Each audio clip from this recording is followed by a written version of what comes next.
Waktu Indonesia bagian Barat mengalami erupsi, dan untuk informasi terkini kita akan bergabung dengan reporter Rifai Pamone langsung dari Kediri, Jawa Timur.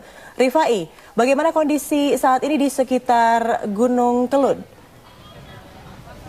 Ya Widya, kami baru saja bergeser dalam radius 10 km menuju ke radius 20 km dari Kecamatan Ngancar, tepatnya di Desa Sugiwaras, di mana desa tersebut adalah salah satu desa yang paling berdekatan dengan kaki Gunung Kelud, di mana saat itu di pukul 11 kurang 5 menit waktu Indonesia Barat pada malam hari ini kami melihat lava pijar yang keluar dari kawah Gunung Kelud, dan ini diperkirakan adalah kali pertama erupsi terjadi, dan kepanikan terjadi hingga saat ini karena warga desa Sugiwaras pada awalnya memperkirakan status dari siaga menjadi awas baru saja dinaikkan, jadi warga mengharapkan proses evakuasi masih bisa berjalan secara lancar. Namun beberapa orang warga sudah mulai melakukan evakuasi secara pribadi, secara mandiri menggunakan kendaraan roda 2 dan roda 4 menuju ke beberapa titik pengungsian. Dan untuk letusan ataupun erupsi masih terus terjadi hingga saat ini, Widya. Kami masih melihat dari jarak radius 20 km saat ini kilatan lava pijar dari jarak sejauh 25 hingga 27 km di tempat kami berada di Desa Segaran, Kecamatan Wates ini masih terlihat dengan sangat jelas, Widya. Ya, Rifai, apakah memang tidak ada persiapan dari warga desa sendiri, mengingat status Gunung Kelud selama ini oleh pihak BMKG juga sudah diperingatkan bahwa akan naik terus statusnya, Rifai?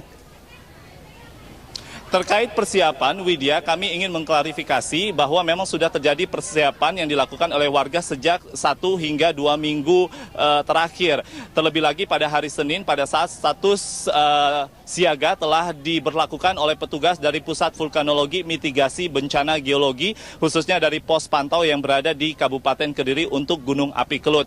Warga mengaku telah mengemasi barang-barang mereka dan juga beberapa dokumen penting dan terus memantau informasi. Hanya saja kejadian malam ini terkait erupsi, warga mendapatkan sosialisasinya pada pukul 18.00 waktu Indonesia Barat pada saat Pusat Vulkanologi Mitigasi Bencana Geologi dari pos pantau, para petugas merilis bahwa tidak hanya sekedar terjadi kegempaan vulkanik dangkal, namun juga terjadi gempa tremor. Pada saat itu, bagi warga yang sudah memahami tentang keberadaan gempa tremor, di mana gempa tremor bermakna bahwa erupsi akan segera terjadi, beberapa orang warga, beberapa kepala keluarga sudah mulai mengadakan atau melakukan prosedur evakuasi secara mandiri. Oleh karena itu, beberapa warga yang lain masih menunggu evaluasi atau evakuasi yang dilakukan oleh petugas dari Satkorlak, di mana kami melihat pada saat itu juga datang beberapa truk untuk naik ke Desa Sugiwaras pada khususnya untuk mengangkut warga yang sudah berkumpul di titik kumpul. Widya.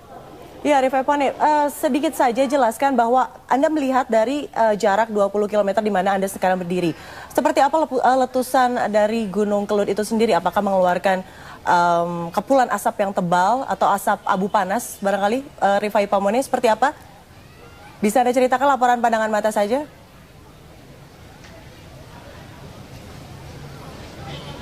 Rifai?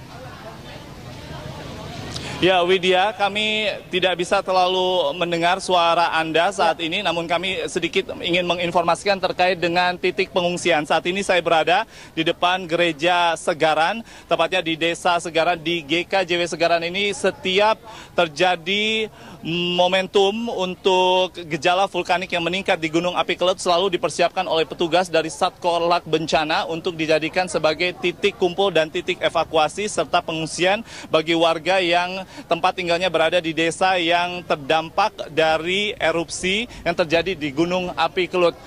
Widya, saat ini kami tidak hanya sekedar mendengar, tidak hanya sekedar melihat lava pijar yang terus terlihat dari radius 25 hingga 27 km di tempat kami berada di Desa Segaran, tetapi kami sudah mulai mendengar dentuman bunyi letusan dan hasil erupsi dari Gunung Kelud yang diindikasikan kuat berasal dari kawah Gunung Kelud, di mana di titik tersebut terdapat sebuah kubah yang terbentuk pada erupsi tahun 2007 dan diperkirakan saat ini telah menumpahkan atau melontarkan material vulkanik. Sekali lagi Widya, kami terus mendengar saat ini dentuman dari hasil erupsi yang terjadi di kawah Gunung Kelut. Dan sekali lagi terkait material vulkanik, kami sempat mendapatkan konfirmasi dari pihak PVMBG dari Badan Geologi bahwa material vulkanik yang terdapat di kawah gunung berjumlah 16 juta kubik.